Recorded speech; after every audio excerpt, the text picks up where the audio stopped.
Okay, naimbag daw mo ako ket idamag mi lang amumot nga ingga natatta ket problema iti traffic tayo anya.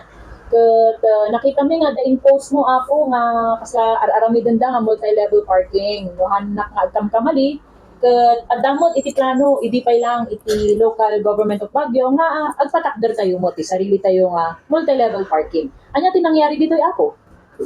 Kasulita.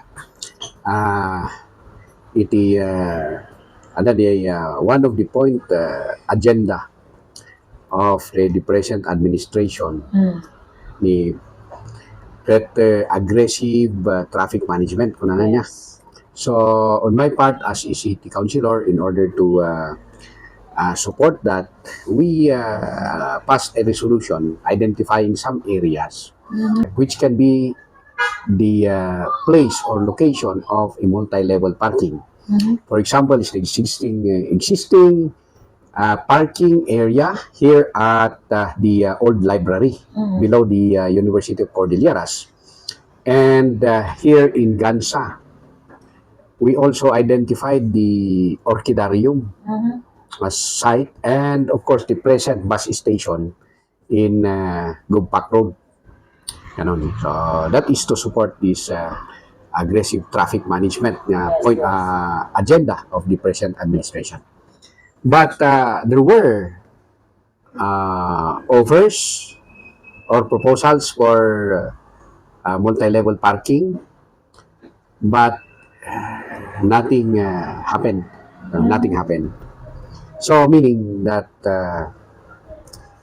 it's about prioritizing projects, ganun ang kuwan natin. So, But do you believe it's about time? Yes, of course, it's about time. Noon pa sana yan. Because, these are what we call income generating.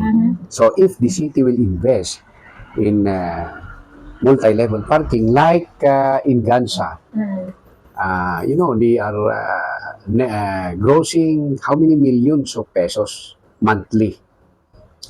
It times 5 mo yan or times 4 level, 4 floors. Eh di malaking malaking revenue yan for the city. Here in below UC, yung parking dyan, ilang milyon ang gross dyan for a month. I think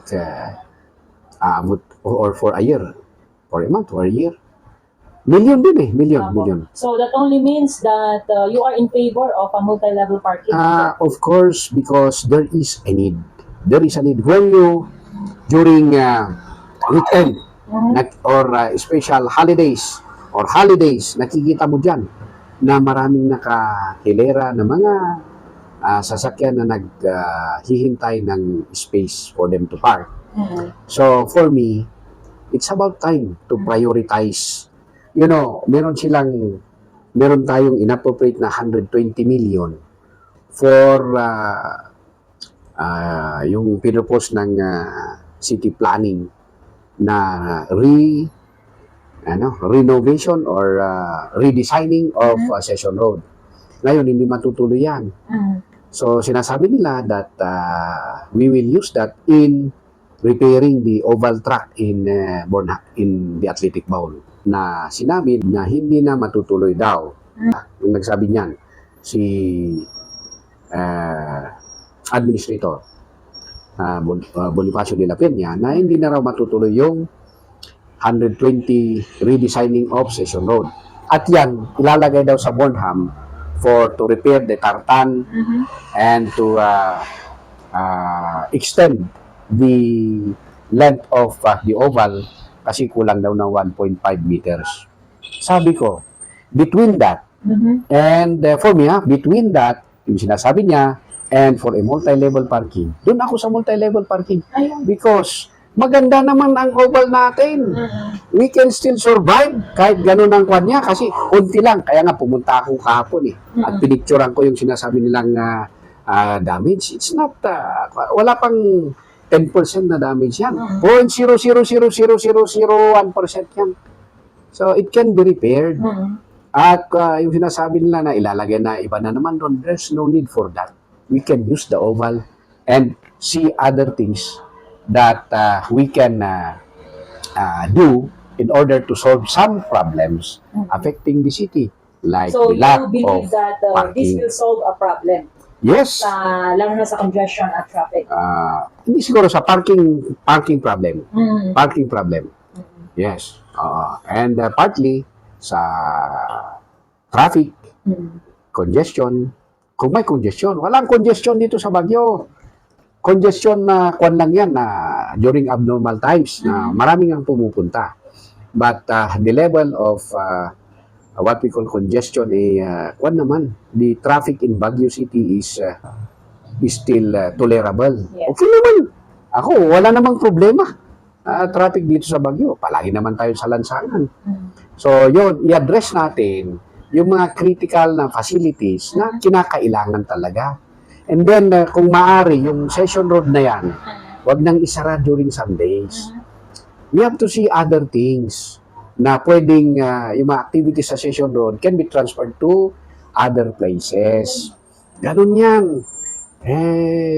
Sa akin, I'm just talking as an ordinary person. You see, look at UB.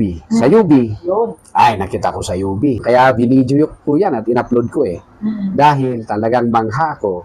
Because wala pang 4 months yan. About 3 months siguro lang yan.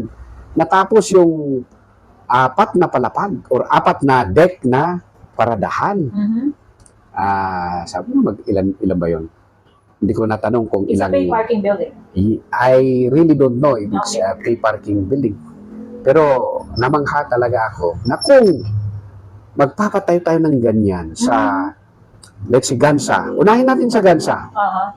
Sabi natin na 5 story. Wow! Ilang mga sasakyan yun. Ilang revenue for the city. Pag nagre-revenue yan, we will use that again to improve other facilities. O paggawa ng iba pang mga parking facilities natin. So, dun sana ang focus natin. Something that earns money for the city. Na city naman ang makikinabang. Ganun yan.